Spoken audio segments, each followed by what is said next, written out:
पेड़ की छांव है। और जरा हमें भी तो बताओ भाई, कहाँ से आ रहे हो और कहाँ जा रहे हो?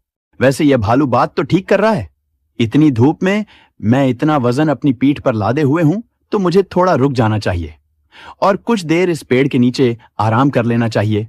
और जैसे ही थोड़ी धूप कम हो जाए, मैं फिर से अपने रास्ते की ओर निकल जाऊंगा। फिर गधा भी भालू के पास बैठ गया और आराम करने लगा। वैसे गधा भाई, इस बोरी में ऐसा रखा किया है, यह तो कुछ ज्यादा ही वजनी सामान लग रहा है। अरे भालू भाई, आप ठीक ही समझ रहे हो। इस बोरी में सिर्फ गेहूं ही गेहूं भरा हुआ है। इस वजन के कारण ही तो मैं इतना थक गया हूं भाई। फिर ऐसे ही भालू और गधा थोड़ी देर तक बातें करते रहे और फिर भालू और गधा दोनों को नींद आ गई और कुछ घंटे तक दोनों ही पेड़ के नीचे आराम से सोते रहे। और फिर थोड़ी देर बाद जब गधा की नींद खुली तो उसने देखा तो गेहूं की बोरी तो वहां से गायब हो गई। तो गधा बहुत जोर से चिल्लाया तो भालू भी जाग गया। क्या हुआ गधे, इतनी जोर से क्यों चिल्ला रहे हो? कहीं तुम पागल तो नहीं हुए हो? अरे भालू भाई, देखो तो मेरी गेहूं की बोरी कहाँ गई है। मुझे उस गेहूं की बहुत जरूरत थी। मुझे पैसों की बहुत ही ज्यादा जरूरत है भाई। मैं उस गेहूं की बोरी को मंडी में बेचने के लिए ले जा रहा था, लेकिन यहां आराम करने लगा तो अब यह तो बहुत बड़ी भूल हो गई है। अरे ना तो मैंने यहां तुम्हारी बातों में आकर आराम किया होता और ना ही मेरी चोरी हुई होती। अब मैं क्या करूंगा भाई? मुझे पैसों की बहुत जरूरत है। अगर मुझे गेहूं की बोरी नहीं मिली तो मैं तो बर्बाद हो जाऊंगा। मेरे पास उसके अलावा और कुछ भी नहीं है। ना तुमने मुझे यहां रोका होता और ना मेरी चोरी हुई होती। अरे गधे भाई, ऐसा मत बोलो। मैंने तो तुम्हारे लिए, अच्छाई के लिए तुमसे आराम करने के लिए कहा था। अब मुझे क्या पता था कि यहां तुम आराम करोगे और तुम्हारी चोरी हो जाएगी। देखो भाई, माना कि तुम्हारी चोरी हो गई है, हम उस चोर को जरूर पकड़ निकालेंगे और इसमें मैं तुम्हारी मदद करूंगा। लेकिन तुम पूरा दोष मुझे ही मत दो, क्योंकि उसमें तुम्हारा भी मन था। तुम भी थक गए थे और तुम्हें भी ऐसा लग रहा था कि अब आराम कर लें। अगर तुम यहां आराम नहीं करते तो थोड़ी दूर जाकर जरूर आराम करते। ऐसा तो है नहीं है कि तुम बिना आराम किए सीधे मंजिल तक पहुंच जाते। इसलिए भाई, जो हो गया सो हो गया। अब उसको सुधारने की कोशिश की जाए, जिससे हमें उस चोर का पता चल जाए। अगर इस बात का दोष हम एक दूसरे को देंगे तो ऐसी घटनाएं हमेशा होती ही रहेंगी और चोरों को बढ़ावा मिलता रहेगा। इसलिए भाई, मुझे दोष देना बंद करो और चलो चोर को पकड़ते हैं। हाँ भाई, मुझे माफ कर दो। मुझसे बहुत बड़ी गलती हो गई है। आपने तो मेरे लिए अच्छा सोचा, लेकिन मैं आपको भला बुरा बोल रहा था। मुझे माफ कर दो भाई। फिर गधा और भालू दोनों साथ में ही गेहूं की बोरी खोजने के लिए निकल गए और काफी देर तक इधर उधर देखते देखते रहे, लेकिन फिर भी बोरी का कुछ अता पता नहीं चला। तो फिर भालू बोला, अरे भाई, लगता है अब तक तो उस बोरी को चोर ने बेच ही दिया होगा। अपन दोनों इस जंगल में फालतू में ही घूम रहे हैं। अब चोर का पता चलने वाला तो नहीं है भाई। अब तो एक काम करो, शाम होने वाली भी है। तुम अपने घर जाओ और मुझे यहीं अपने घर रहने दो, क्योंकि अब हम मूर्खता वाला काम कर रहे हैं। चोर थोड़ी ना यहीं कहीं रुक होगा। वह तो उस बोरी को लेकर कहां से कहां पहुंच गया होगा। हाँ भालू भाई, ये बात तो तुम सही कह रहे हो। अब मुझे भी अपने घर वापस निकलना होगा।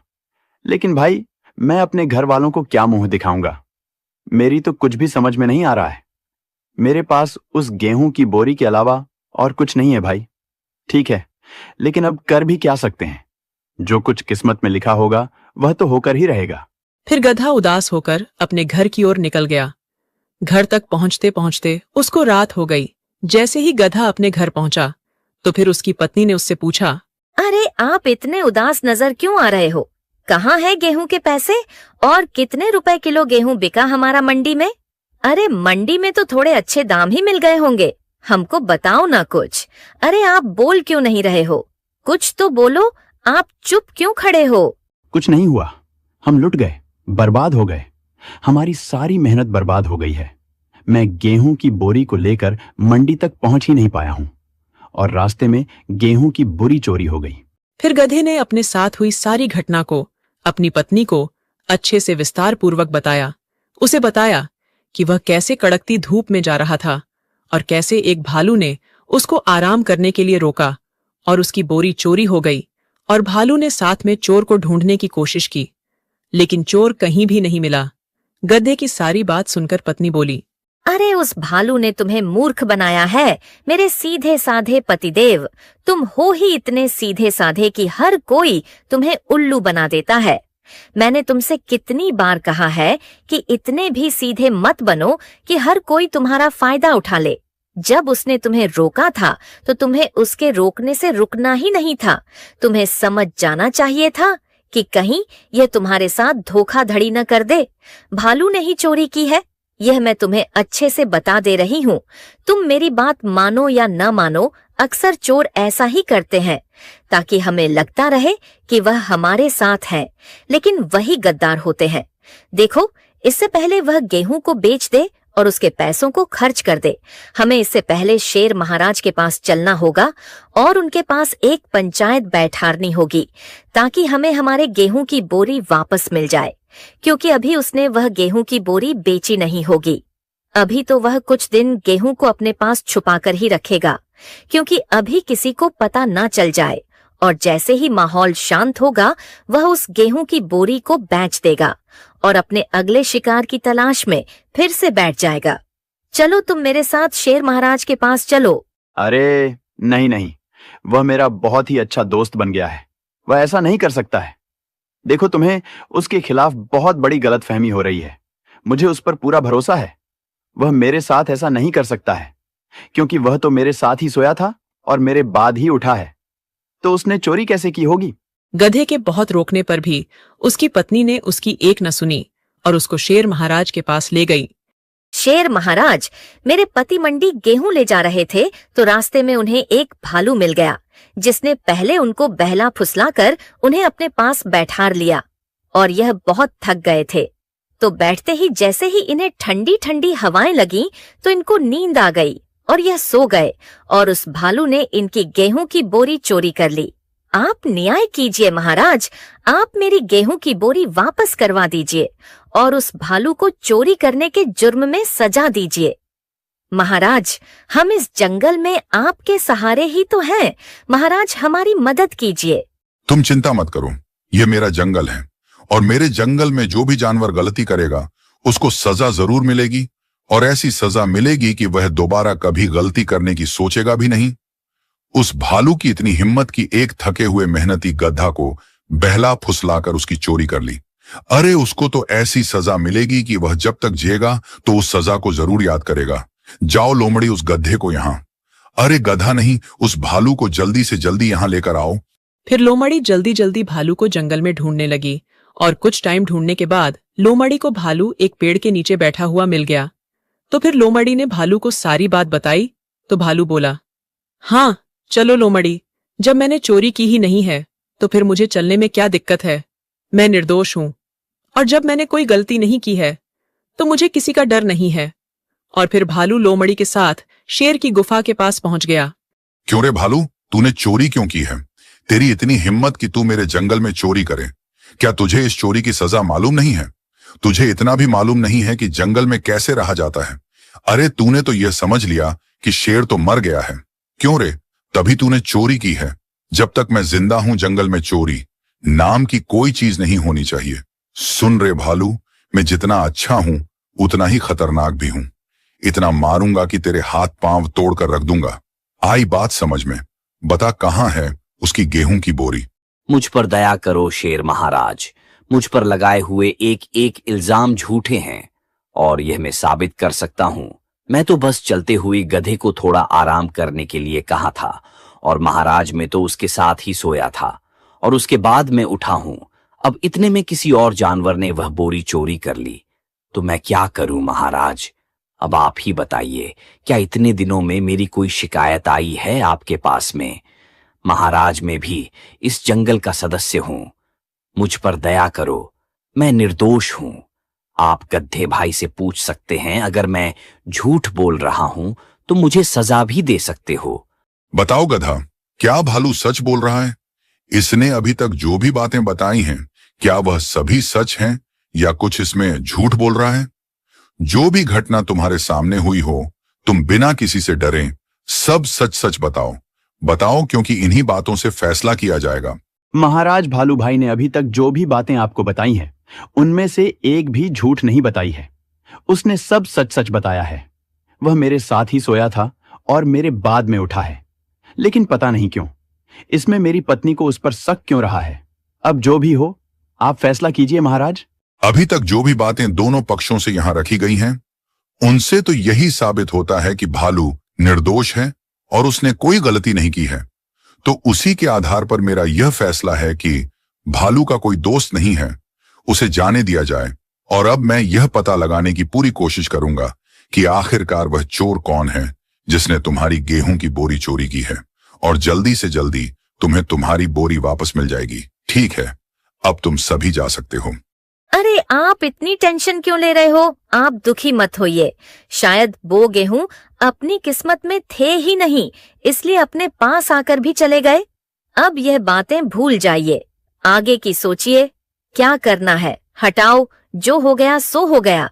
ऐसे कैसे भूल जाऊं यार, वह मेरी मेहनत की कमाई थी और उसके अलावा हमारे पास और है भी क्या। मैं किसी भी कीमत पर यह पता लगाकर रहूंगा कि वह गेहूं आखिरकार वहां से गए कहां। गधा, तुम्हें शेर महाराज ने अपनी गुफा में बुलाया है, वह इंतजार कर रहे हैं, जल्दी से वहां चले जाओ। फिर इतनी सुनते ही गधा समझ गया कि जरूर शेर महाराज ने चोर के बारे में कोई ना कोई जानकारी निकाली होगी, तो वह तुरंत ही शेर की गुफा की तरफ निकल गया। आओ आओ गधे, देखो मैं जो बता रहा हूं वह बात ध्यान से सुनना। तुम कल भालू को अपने यहां खाने पर बुलाओ।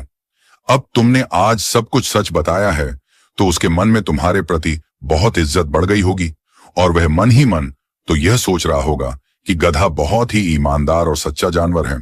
तो अब तुम एक काम करो, तुम उसको इमोशनल करो, और इतना इमोशनल करो कि वह सच बताने पर अपने आप ही मजबूर हो जाए। क्योंकि हर जगह हमें बल का उपयोग नहीं करना चाहिए, कहीं कहीं हमें बुद्धि का इस्तेमाल भी करना चाहिए। इसलिए तुम उसको बुलाओ और ऐसी एक्टिंग करो जिससे वह तुम्हारी एक्टिंग के जाल में फंस जाए और अपने आप सब सच बता दे। मैं वहीं कहीं छुप कर बैठा रहूंगा, जिससे फैसला वहीं आमने सामने हो जाएगा। अरे नमस्ते भालू भैया, क्या कर रहे हो आप? आज तो सुबह सुबह पेड़ के नीचे आराम कर रहे हो, क्यों रात भर क्या करते रहे? नमस्ते नमस्ते गधे भाई, क्यों आज फिर मुझ पर कोई नया इल्जाम लगाने के लिए आ गए हो क्या? अरे भाई, मुझे तो तुम्हें देखकर डर ही लग जाता है कि क्या पता कब कौन सा आरोप मुझ पर लगा दो और जिंदगी में 2-4 ऐसे दोस्त बन जाएं तो फिर दुश्मनों की कोई जरूरत ही नहीं है। अरे नहीं यार, मैं तो तुमसे माफी मांगने के लिए आया हूं। मुझे पंचायत नहीं बैठानी थी, वह तो मैं अपनी पत्नी की वजह से मैं मजबूर हो गया था भाई, बस इसीलिए मैं शर्मिंदा हूं और मेरी पत्नी भी बहुत शर्मिंदा है और हमें बहुत अफसोस हो रहा है। तो भालू भाई चलो, आज मेरी पत्नी ने तुम्हें खाने पर बुलाया है, तो चलो भाई मेरे घर चलो। देखो भाई, अब तो तुम मना मत कर देना, क्योंकि मुझे पता है उस पंचायत से तुम्हें भी बहुत दुख हुआ है।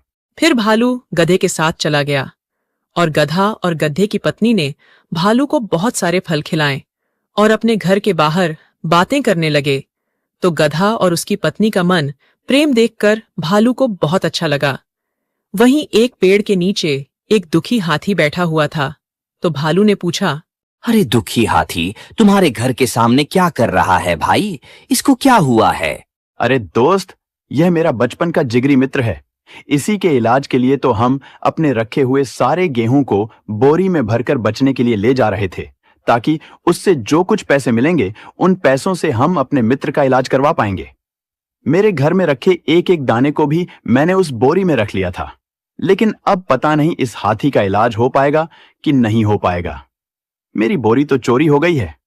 अगर जल्दी ही पैसों का इंतजाम नहीं हुआ तो शायद कुछ दिनों में यह हाथी मर जाएगा। गधे की ऐसी बात सुनकर भालू की आंखों में आंसू आ गए और उसने सोचा कि देखो तो कितने प्यारे हैं ये, जो दूसरों की कितनी मदद करते हैं, और मैं हूं जो दूसरों को उल्लू बनाकर चोरी करता रहता हूं।